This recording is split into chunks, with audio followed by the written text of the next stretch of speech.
Steffi Forrester's heart raced as she flitted from table to table, adjusting pastel blue napkins, rearranging seashell centerpieces, and perfecting the arch of balloons that framed the entrance to the beach house. Behind her composed smile and rhythmic steps lay a tumult of anticipation, her son Hayes's first real birthday party, the promise of laughter and love under the California sun, the kind of celebration she dreamed of since the day he was born. Friends and family were arriving in waves. Paris Buckingham, with her ever-present camera poised to capture every smile, Thomas Forrester quietly slipping a devoted arm around Hope's shoulders as they exchanged conspiratorial grins over the cake design, even Ridge Forrester, balancing relief and pride, lending occasional guidance on seating arrangements before stealing off to return calls about the next Forrester Creations runway event. Music drifted on the sea breeze, children's giggles mingled with the gentle crash of waves, and for a moment, Steffi allowed herself to believe that nothing could mar this perfect afternoon. Yet in the dunes beyond, hidden just out of sight, Luna Nozawa watched every movement through the lens of a high-powered spotting scope, her breath steady, her gaze unwavering. She had studied Steffi's routines, charted Hayes's nap times and feeding schedule, memorized the smiling faces of the guests, and even overheard snippets of conversation about where Finn would be, blissfully unaware that his former flame now lurked like a shadow just beyond his reach. Luna's plan had taken months to weave, gifts mysteriously arriving for Hayes, each one chosen to foster a sense of indebtedness and curiosity in the child, perfect timing to slip away from prying eyes. And now, the ultimate act of subterfuge. As the guests gathered around the elaborately decorated dessert table to watch Ridge light the single candle atop a cake in the shape of a sailing ship, Luna slipped inside through a side door. Her coat unbuttoned to reveal a small duffel bag holding the pieces of her carefully constructed deception. In the corner, tucked behind a folding screen, she waited for the exact moment when the crowd's attention fixated on Ridge's broad grin and Steffi's proud tears. Then, with the skill of a seasoned intruder, she reached into the stroller parked casually nearby, unclipped the harness that held Hayes, and gently lifted him out as if he were sleeping. Before anyone turned, she placed her own son, child of similar age and build, dressed in the same pale blue romper, into the stroller, adjusted the blanket, and stepped back into the crowd, hiding the duffel beneath her coat. A collective cheer rose as Ridge blew out the candle, laughter spilled across the yard, and Steffi swept forward to lift the stroller's cover, expecting to cradle her son's bright face. Instead, she recoiled in horror as the stranger's cherubic features met her gaze. Screams erupted, chairs scraped backward, and chaos unspooled in a torrent of panic. Ridge dropped the sparkler, still smoldering in his hand. Hope tripped over her own feet in her rush to help. Paris's camera clattered to the ground as she reached for her phone to dial Finn. Behind the frightened guests, Steffi's scream cut through the clamor. "That's not my baby." In the next instant, an anonymous video appeared on her phone, sent from a burner number, showing Luna's darkened silhouette holding Hayes aloft by the boardwalk, the ocean's roar behind her. The message scrolled across the screen in stark white letters. "Your family's mistakes will cost your child his future. Obey or you lose him forever." Beneath the threat lay the unspoken demand. Finn must return to Luna's side, or Hayes will vanish into the tide. Steffi sank to her knees, her vision swimming with tears, every ounce of her maternal instinct crying out for her son. Ridge dropped to her level, arms flung around her in stunned confusion, but she pushed him away, voice brittle. "He's gone, Ridge. They've taken Hayes." With the authorities alerted but time evaporating, Steffi faced an agonizing truth. Her son's safety depended not on police procedure or forensic analysis, but on information only one person in her world could supply: Sheila Carter. The woman who haunted Forrester dreams, who had betrayed and blackmailed and left scars that never fully healed, now arrived like a whirlwind at the beach house, her sharp heels clicking across the tile. Steffy stared at her enemy, anger and desperation warring in her chest. "I need your help," she hissed, voice raw. Sheila's lips curved in a predator's smile. "I know everything," she replied.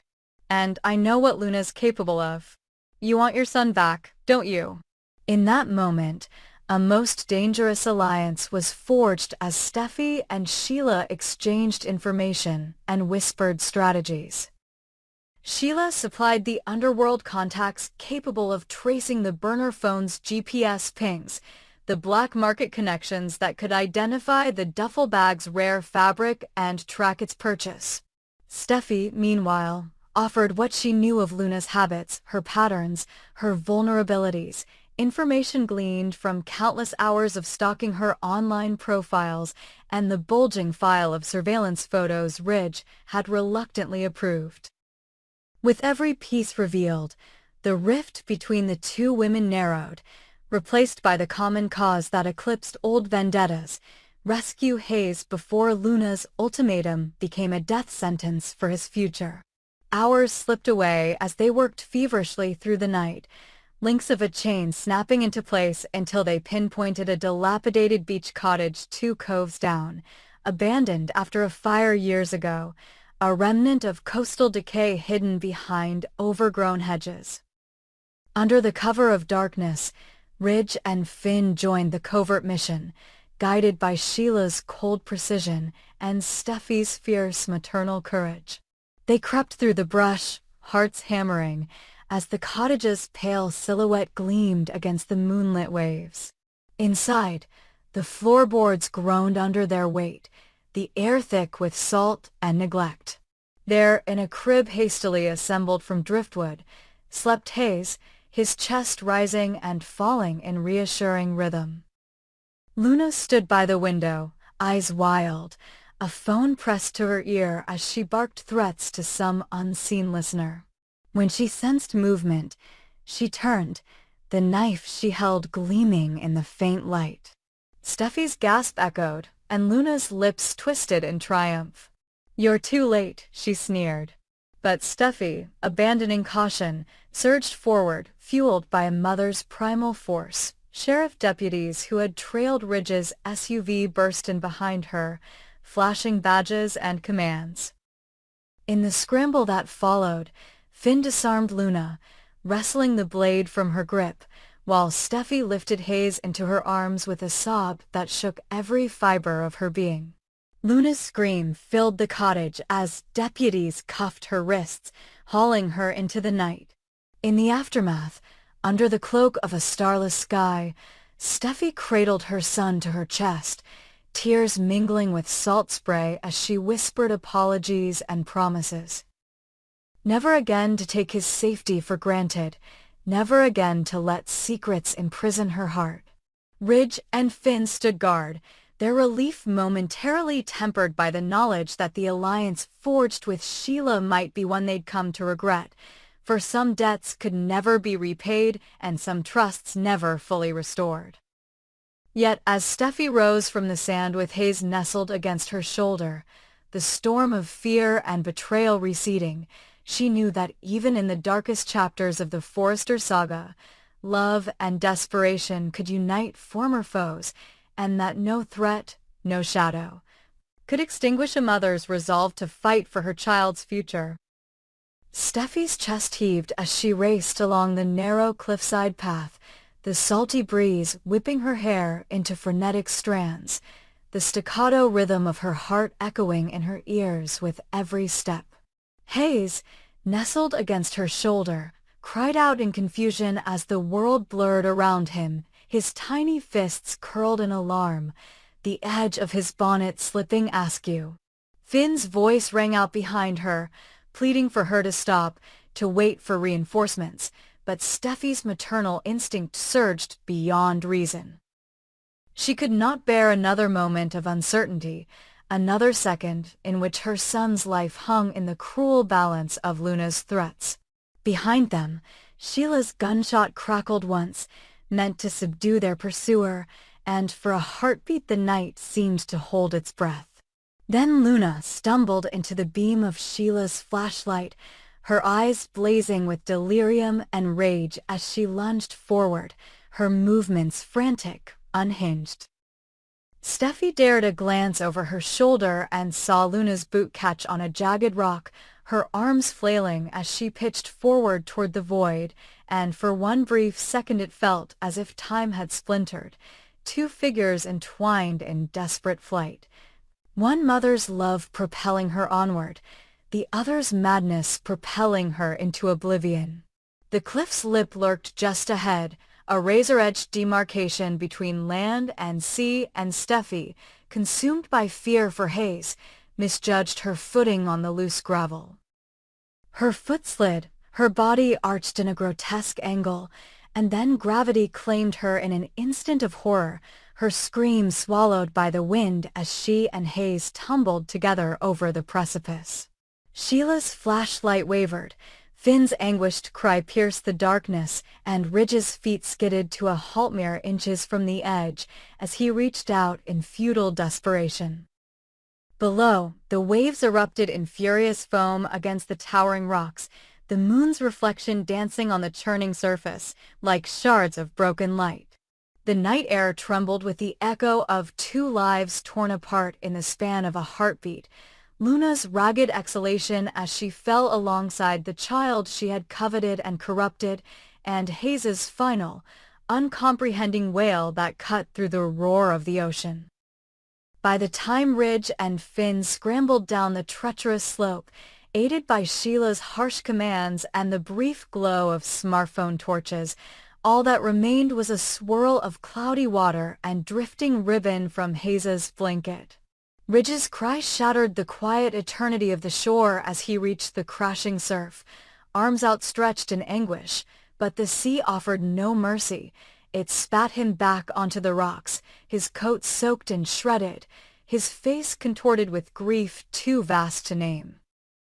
Finn collapsed beside him, tears carving tracks through the dirt on his cheeks, while Sheila, her expression hard and hollow, ordered them back as emergency sirens pulsed distantly atop the cliffs. The paramedics arrived to find only the remains of a shattered crib and a single blue slipper caught in the breakers, and the doctor's solemn shake of the head confirmed the unthinkable. Both baby and captor had been claimed by the merciless depths. Steffi, carried down from the scene in a state of shock so profound that her heart seemed to have ceased its beating, stared at the photograph of Hayes's smiling face in her hand as though trying to will him back into life. In the weeks that followed, the Forrester estate fell into a silence more deafening than any storm. Ridge wandered the halls like a ghost, his once impeccable suits rumpled and stained, his voice hoarse from names whispered into empty rooms.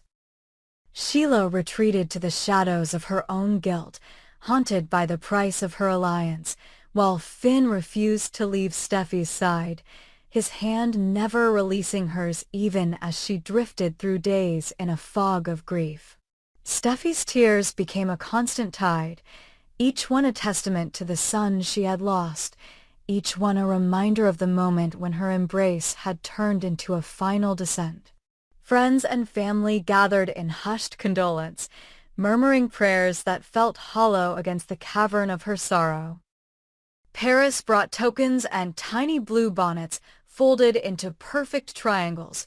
Thomas left a wilted balloon tied to the hedge where Hayes used to toddle.